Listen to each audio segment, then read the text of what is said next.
नमस्ते।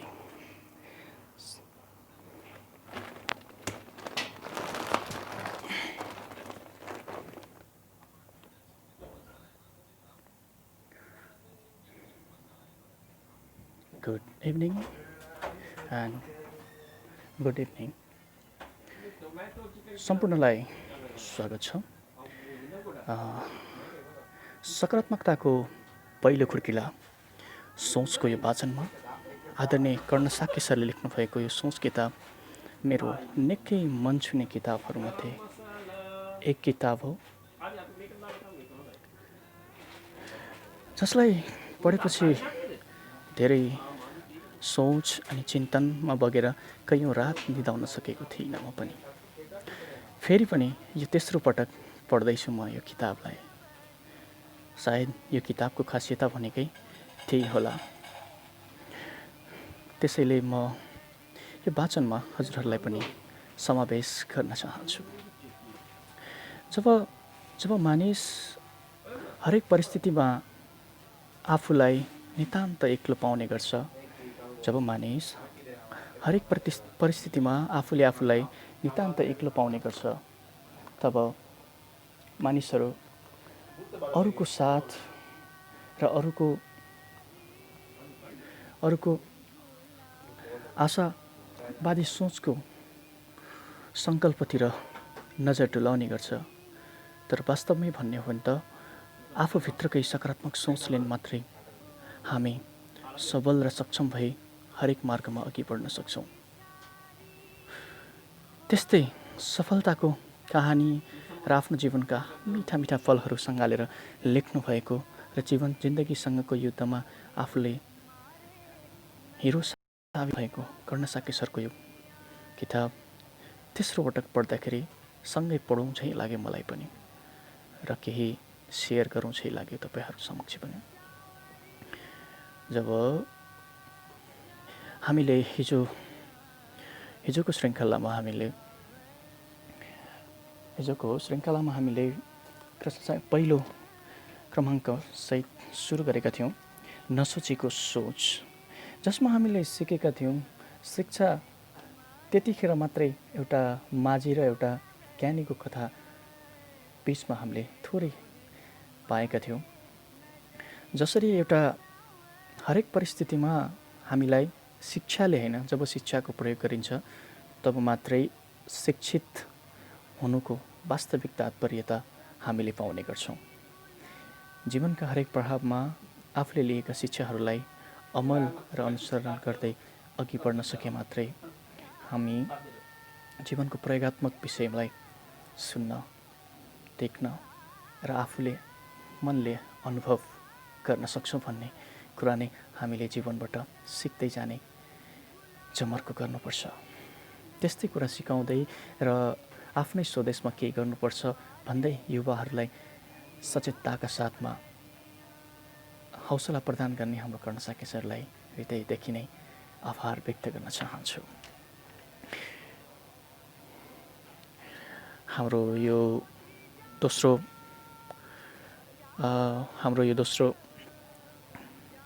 अनुच्छेदको वाचन केही बेरमै सुरु हुन गइरहेको छ।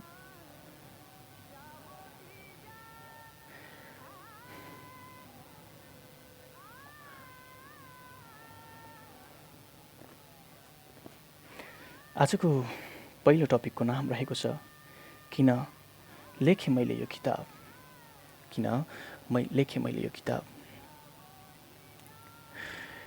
मानिसको जिन्दगी एउटा नदी हो। समुद्रको कोखमा विलिन नभएसम्म यो नदी बग्दै जानुपर्छ। कहिले थरथर काँप्ने हिमाली वेगमा त कहिले भतभत पोल्ने तराईको फाटमा, कहिले ठुला चट्टानमा ठक्कर खाँदै त अनि कहिले गहिरा गल्छीहरूमा डुबुल्की मार्दै। म एउटा सामान्य नागरिक हुँ। कुनै पनि राजनीतिक रङ्गले मलाई छोएको छैन। ममा केही चिन्तन छ, तर कुनै सिद्धान्तले मलाई सताएको छैन। ममा केही विवेक पनि छ, मलाई कुनै धार्मिक सङ्कीर्णताले पिरोलेको छैन। जातीय भावको अहमले पनि मलाई फुलेको छैन। समय समयमा मेरो सोचको धारा फरक हुन सक्ला, समय समयमा मेरो सोचको धारा फरक हुन सक्ला, तर लक्ष्य एउटै मात्र छ, विवेकलाई अँगालेर शान्तिमय जीवनयापन गर्नु। मनको शान्तिका लागि बिहानै उठेर स्वयम्भूको ज्ञानमाला भजन सुन्न जान्छु। कहिले पशुपतिमा शिवको दर्शन गर्न जान्छु। युरोप जाँदा चर्चमा घुँडा टेकेर प्रार्थना गर्छु। अजमेर जाँदा दरगाहको मस्जिदमा माथा टेकेर इमामको आशीर्वाद पनि लिएको छु।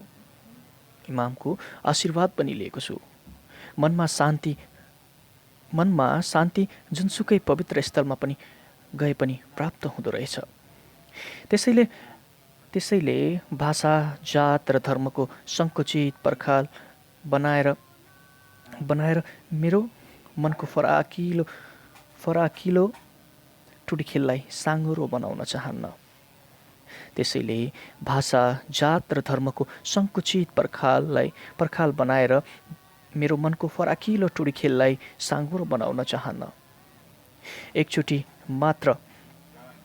मात्र जन्मिने हाम्रो यो जीवनमा किन हामी शान्तिसित बाँच्न सक्दैनौँ? डर, त्रास, घृणा र द्वेषले यो अमूल्य जिन्दगीलाई किन हामी दूषित पार्न खोजिरहेका छौँ? मेरो यिनै प्रश्न र उत्तरको सङ्गालो हो यो किताब। यो मेरो आत्मकथा होइन, न त यो भ्रमणको संस्करण नै। मेरो मनमा उर्लेका सोचका लहर र तिनका प्रतिबिम्बहरूको सङ्कलन हो यो किताब।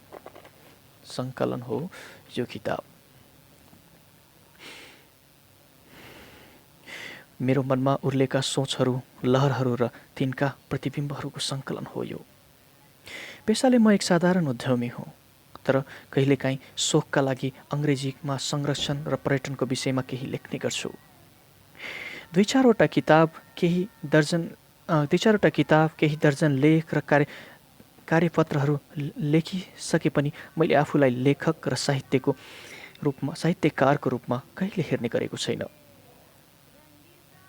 नेपाली भाषामा त त्यति धेरै लेखेको छैन मैले, तर अहिले आएर नेपालीमा यो किताब लेख्नु एउटा अर्थ छ। हाल हाम्रो देश नेपाल विषम परिस्थितिका कारण समस्याको दलदलमा फँसेको छ। परिणामस्वरूप सारा नेपालीहरू मानस्थितिमा अहिले निराशको अन्ध्यारो बादल छाएको छ, जुन बडो डरलाग्दो छ। जिन्दगीको सबैभन्दा ठुलो आधार नै आशा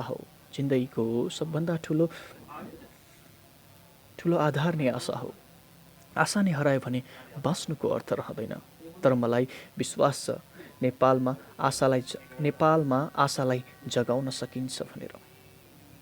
मेरो जीवनमा पनि अनेक तिता मिठा घटना र आरोह अवरोह आए, तर अन्त्यमा नतिजा राम्रै मिल्यो। यस किताबमा मैले मेरा त्यस्ता भोगाई र घटनाक्रमका माध्यमबाट वर्तमान युवावर्गका लागि केही आशा र विश्वासको दियो बाल्ने कोसिस गरेको छु। जिन्दगीभर म आशावादी भएर बाँचे। सकारात्मक सोच नै मेरो शक्ति थियो। सूर्य उदाउनु अघि रात पर्नै पर्छ, पानी परेपछि मात्र धान रोपिन्छ। तर अहिले नेपालमा यति लामो रात पर्यो कि हामी आफैले खनेको खाल्डो ठम्म्याउन नसकेर त्यसैमा खस्न पुगेका छौँ। अँध्यारोका कारण शङ्का र उपशङ्काको झरी र त्यसबाट सिर्जित भेल बाढीले सारा देशलाई छतबिछत पार्न खोजिरहेको छ।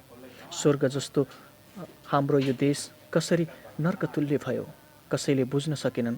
मेरो देश बुझ्न सकेनन्। जे गरे पनि नहुने आखिर किन? सारा मानिस अहिले त्यस्तै मानसिक पीडाले छटपटाइरहेका छन्। आशाको कुनै पनि उज्यालो किरण कहीँ कतै देखिएको छैन। सारा नेपाली अहिले हीनताबोध र ग्रस्त छन्। एकचोटि मात्रै जन्मिने मानिसको ज्यान प्यारो हुन्छ। सायद यही कारणले होला नेपालबाट अहिले ठुलो जनशक्ति मात्र होइन, अनमोल प्रतिभा पनि दिन प्रतिदिन पलायन हुँदै गइरहेको छन् र देशमा छड्दै गइरहेको छन्। यो स्वाभाविक प्रक्रिया हो। र यसमाका लागि उनीहरूलाई दोष दिन पनि म चाहन्न। यद्यपि बुद्ध जन्मेको यो शान्ति क्षेत्रमा एकचोटि फेरि शान्तिका परिवार उड्नै पर्छन् भन्ने आशा चाहिँ मार्न सकिन्न। जिन्दगीमा पहिलोपल्ट निराशावादी मनस्थिति र दृष्टिकोणले मलाई सताउन थालेको छ। जस्तो सुकै भए पनि आखिर यो देश मेरो जन्मस्थल हो र म मेरो देशलाई त्याग्न सक्दिनँ। यो मेरो देश कर्मस्थल पनि हो। यही मैले काम गरेर माम र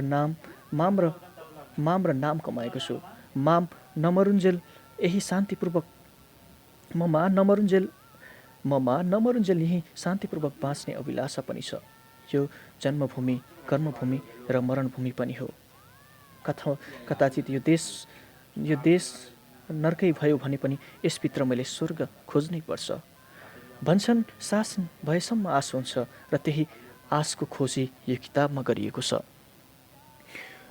तर नेपाल सुनिए भनिए जस्तो खत्तम भएको छैन।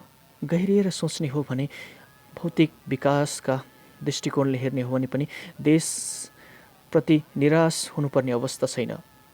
प्रदूषित राजनीतिका कारण अहिले पनि नेपालीको मनस्थितिमा विश्वासको केही आधारहरू हराएका छ। वनको बाघले भन्दा पनि मनको बाघले खाएको छ भने जस्तै यो देशलाई मानसिक रोगले सताएको छ। मानसिक रूपले त हामी बिरामी नै भइसकेका छौँ। सायद राजप्रसादको खोपीमा राजा र रानीका कुरा गरी बक्सदा पनि कस्तो देशका राजा बन्न पुगेछ जे गरे पनि नहुने, कस्तो देशको राजा बन्न पुगिएछ जे गरे पनि नहुने भनी बक्सन्छ होला। लामो जेल नेल खाएका मन्त्रीहरू पनि देशको सेवा गर्न खोज्दा वा गरिरहँदा पनि कस्तो लालछना लगाएको भन्दा होलान्। श्री पशुपति क्षेत्रमा मागी हिँड्नेहरूले समेत थुक्क कस्तो देशमा माग्न आइपुगेछु, चिया खान पुग्ने जति पैसा पनि दिन सक्दैनन् भनी गाली गर्दा होलान्। 5 तारे होटलदेखि मोमो रेस्टुरेन्टसम्म न्यु रोडको पिपल बोर्डदेखि खुला मञ्चसम्म पनि यस्तै वितृष्णाका कुराहरू सुन्न पाइन्छन्। हरेक क्षेत्रमा यस्ता खुला मञ्चसम्म यस्तै वितृष्णाका कुरा सुन्न पाइन्छन्। हरेक क्षेत्रमा अहिले निराशाको अन्धेरो बादल छाएको छ। स्वास्थ्य क्षेत्र होस् वा शिक्षा, उद्योग होस् या कृषि, जहाँ पनि बिग्रियो भत्कियो भन्ने बाहेक अरू केही सुनिँदैन। सञ्चारको क्षेत्रमा पनि यही हालत छ। सरकारी होस् या गैर सरकारी, दैनिक होस् या साप्ताहिक, सबै पत्रिकाहरूमा सुरुदेखि अन्त्यसम्म भत्केका, बिग्रेका, मरेको र मारेको खबर सिवाय कुनै पनि खबर छापिँदैन। देश खत्तम छ, नेता भ्रष्ट छन्, कर्मचारी चोर छन्, व्यापारी ठग छन् भन्ने सुगा र टाइले मात्र देश उभो लाग्दैन। हो, हाम्रो देश अहिले सिकिस्त बिरामी छ। यसलाई मानसिक रोगले नराम्ररी च्यापेको छ। जसरी कुनै बिरामीलाई जस्तोसुकै औषधि उपचार वा शल्यक्रिया गरे पनि जबसम्म उसलाई बाँच्छु भन्ने आशा हुँदैन, ऊ स्वयं स्वस्थ हुन सक्दैन। यसरी नै यो देश खत्तम भएको छैन। हामीले यहाँ काम गर्न सक्छौँ। We can make things happen and we can make a difference भन्ने उत्साहयुक्त प्रबल आत्मबल उजागर नगरेसम्म यो देशको रोग निको हुँदैन। यदि यो देशमा हामी नेपाली भएर बाँच्ने हो भने जस्तोसुकै परिस्थिति भए पनि हाम्रो मनोबललाई दोहोरो बनाउनै पर्छ। अन्यथा यो देशको सार्वभौमिक र टाइटानिक जहाज बिस्तारै हिन्द महासागरभित्र विलीन भएर जानेछ। कि त हामी मुसा भएर जहाजबाट भागेर जानु पर्यो, होइन भने जहाजसँगै नेपालीको अस्तित्व नै सखाप पार्ने गरी डुबेर जानु पर्यो। यस्तो संवेदनशील र सङ्क्रमणकालमा पनि हामी किंकर्तव्य विमुख भई बसिरहने हो भने हामीलाई कसले पार लगाउला? सीमित स्रोतबाट असीमित मागहरू पुरा गर्नुपर्ने हाम्रो देशमा समस्याहरू देखिनु अस्वाभाविक होइन। सीमित स्रोतबाट असीमित मागहरू पूरा गर्नुपर्ने हाम्रो देशको समस्या देखिनु अस्वाभाविक होइन। समस्या नभएको देश त कहाँ पो छ र? यो विश्वमा गहिरिएर हेर्ने हो भने अनेक कमी कमजोरी हुँदाहुँदै पनि नेपालमा विकासका सम्भावनाहरू अनन्त देखिन्छन्। बस तिनीहरूलाई हेर्ने हेर्ने हेर्ने आँखा चाहियो, सोच्ने दिमाग चाहियो। त्यस्तै आशा छ, विश्वास छ। विश्वासबाट अभिप्रेरित भई मैले यो किताब लेखेको हुँ। नेपालमा कुनै पनि काम छैन, यहाँ केही गर्न सकिँदैन भन्ने नकारात्मक सोच बोकेका युवाहरूलाई मेरो जीवनमा आधारित यो परिष्कृत घटनाक्रमले बाटो देखाउनेछ भन्ने आशा लिएको छु। हातमा दही जमाएर बस्ने अल्छीहरूका लागि होइन यो किताब, परिश्रम गरेर काम गर्न खोज्ने कर्मयोगीहरूको लागि हो यो किताब।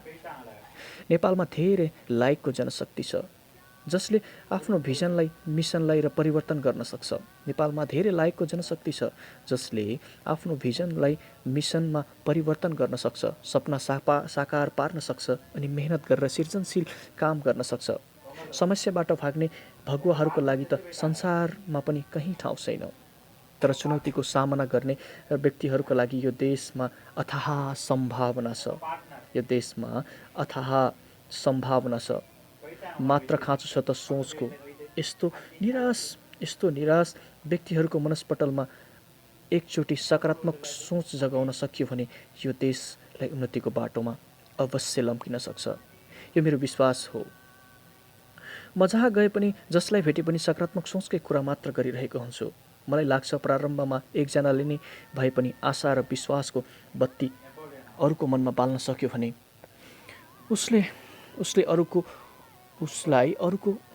अरूले अरूको लागि ज्योति बाल्ने क्रम सुरु हुन सक्छ। School, college, Rotary, Lions club, पत्रिका, एफएम, टेलिभिजन, जहाँ भए पनि मलाई केही बोल्ने मौका दियो भने नेपाल खत्तम छैन, हाम्रो भविष्य राम्रो छ भन्ने खालको कुरा गरेर मल्टिप्लायर इफेक्टलाई परिचालन गर्न खोज्छु। यो सोचलाई पनि अरू बढी प्रभावकारी बनाउन मैले च्यानल नेपाल टेलिभिजनमा सकारात्मक सोचकै नामबाट कार्यक्रम सञ्चालन गर्न अनुरोध गरेको थिएँ।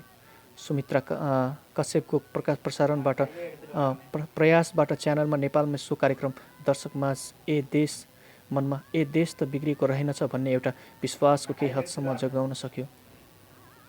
मैले यो पुस्तकको माध्यमबाट हिंसाबोधग्रस्त र यो देशमा आशाको एउटा सानो दीप मात्र प्रज्वलन गर्न सके भने पनि आफूलाई धन्य ठान्नेछु।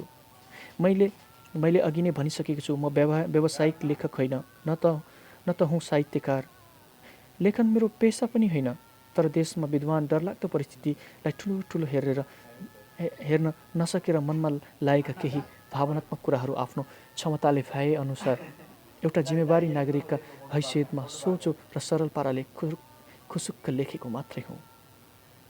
आत्मबल प्रबल भयो भने क्यान्सर रोगलाई समेत जित्न सकिन्छ भन्ने कुरालाई प्रचार गर्न विक्रम सम्वत 2043मा एउटा कवि सम्मेलनको आयोजना गर्ने विचार गरेको थिएँ। आफू कवि नभएको र कवि सम्मेलन कसरी आयोजना गर्नुपर्छ भन्ने कुरा अनभिज्ञ भइरहेको हुँदा म केदारनाथ पेथित र दुर्गालाल खोबिलुको सहयोग लिन गए।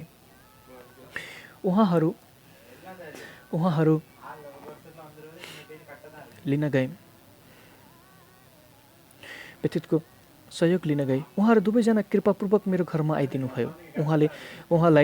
उहाँले मैले आफ्नो उद्देश्य अवगत गराएँ। क्यान्सर रोगको निदानका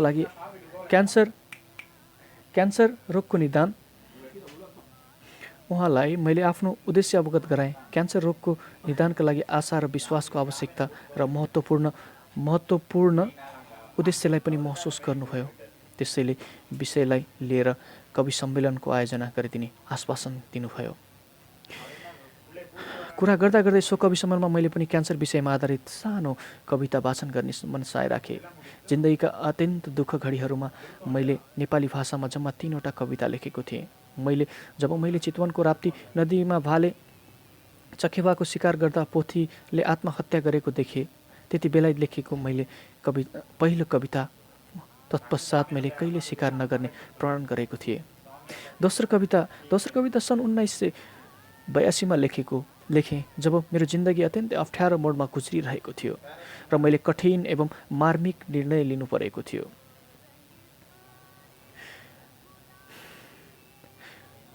मोडबाट अत्यन्तै कठिन मोडबाट गुज्रिरहेको थियो र मैले एउटा कठिन र मार्मिक निर्णय लिनु परेको थियो।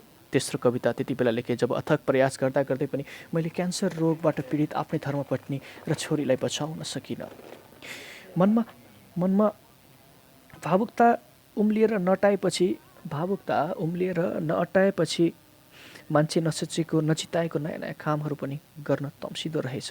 सायद मेरो कविताहरू तिनी भावहरूमा आधारित व्यक्तित्व हुन्, तर ती कविता प्रकाशनका लागि नभई आफ्नो आत्मसन्तुष्टका लागि मात्र लेखिएका हुँदा मैले तीलाई डायरीमै सीमित राखेँ। दुर्गालाल खोबिलोलाल मैले बच्चैदेखि चिनेको थिएँ। हामी एउटै टोलमा बस्ने गर्थ्यौँ। पछि अलग अलग ठाउँमा बस्न गएपछि हाम्रो भेटघाट भएन। उहाँले होटल उद्यमीका रूपमा मात्र चिन्नुहुन्थ्यो। मेरो एउटा नयाँ संलग्नताबारे उहाँ अनभिज्ञ नै हुनुहुन्थ्यो। कवि सम्मेलनमा म पनि भाग हुन खोज्दै देखा उहाँ छक्क पर्नुभयो र भन्नुभयो, ओहो, तिमी पनि कविता लेख्छौ? ल ठिक छ, एकचोटि राम्रो कविता पनि सुनाउ न त। मुसुक्क हाँसेर सङ्कोच मान्दै मैले मेरो कविता पढेर उहाँलाई सुनाएँ। कविताको शीर्षक थियो कालसँगको लडाईँ। कविता आफ्नै ढाँचामा भारे तालको थियो। शब्दहरूमा कुनै वजन थिएन, मिठास थिएन, छन्दमा स्तरको कमी थियो सायद। अलङ्कार र अन्त्यानुप्रास थिएन। तथापि मैले मेरो कविता केदारमान व्यथित र दुर्गालाल खोबिलो जस्ता राष्ट्रिय स्तरका प्रसिद्ध कविद्वयलाई सुनाउने साहस गरेँ। कविता र त्यसको पृष्ठभूमि सुनेपछि खोबिलो रुनु पो भयो। म एकछिन बक्क परेँ। उहाँका आँसु देखेर मेरो आँखा समेत तलपल हुन थाले। केदारमान व्यथितज्यूले हामी दुवैलाई आलै पालो गरी हेर्नुभयो र एकछिनपछि हाँसेर यस्तो महत्त्वपूर्ण प्रतिक्रिया व्यक्त गर्नुभयो जुन मैले अहिलेसम्म बिर्सेको छैन। उहाँले भन्नुभयो, चाहे कविता होस् या कुनै लेख, हरेक प्रस्तुतिकरण दुई किसिमले गर्न सकिन्छ। एउटा शब्दको किल्लामा भावना राखेर र अर्को भावनाको किल्लामा शब्द टाङ्ने। टम्म सेतो कपाल फुलेको र असाधारण व्यक्तित्वको धनी व्यथितले आफ्नो दाहिने हातले मेरो कान थम्थम्याउँदै भन्नुभयो, कर्णजी, तपाईँले यो किताब भावनाको किल्लामा शब्द टाङ्ने खालको भएको हुँदा दुर्गालालजी रुनुभएको।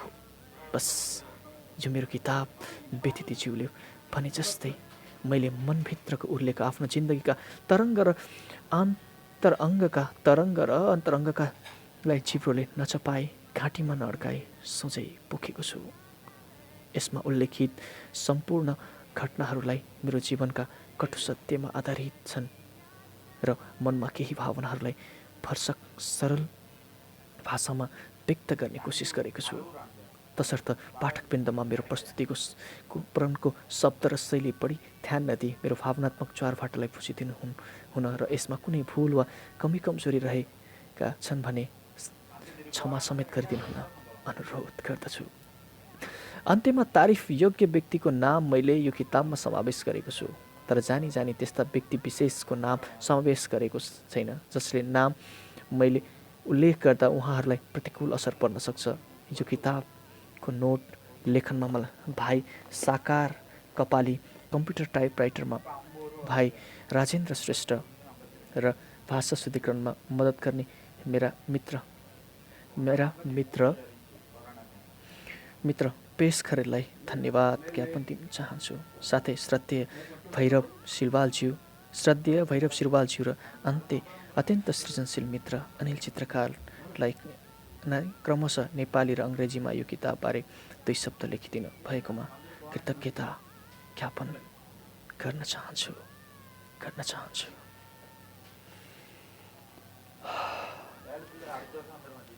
यसै सँगसँगै आजको यो सकारात्मक तर्फको पहिलो खुड्किला